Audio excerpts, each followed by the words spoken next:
እኔ ለራሴ ጎበዝ አይደለሁም። እኔ ለራሴ ምግብ ማዘጋጀቼ መብላት አልችልም እንላለን ብዙዎቻችን። ግን ከራስ በላይ ምን አለ? ራሳችንን ስንወድ ለራሳችን ስንሆን ነው ሁሉ ነገር ብዬ አስባለሁ። ዛሬ በቀላሉ እንግዲህ ያዘጋጀኋትን ለጤናችን በጣም የሚጠቅም የስኳር መጠናችንን ከፍ ማያደርግ እንደዚህ ቆንጆ የሆነ ፎሶሊ አለ፣ ሽንኩርት፣ ቲማቲም በቀላሉ እንግዲህ ይሄንን በኤር ፍራየር እንደዚህ እንትን ያልኩት ስጋ አለኝ።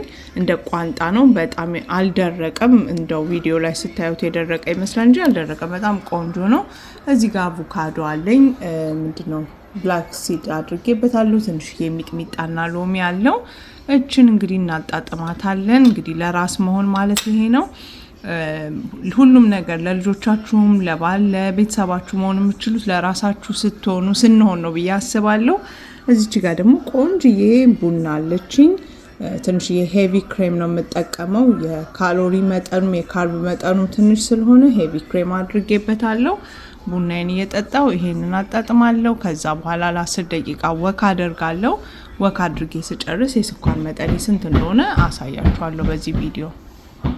ከበላው እንግዲህ ጥቂት ሰዓት ሆኗል። ወደ 1 ሰዓት ከ10 ከ20 አካባቢ ሆኗል። እስቲ ስንት እንደሆነ ደሜ እናያለን።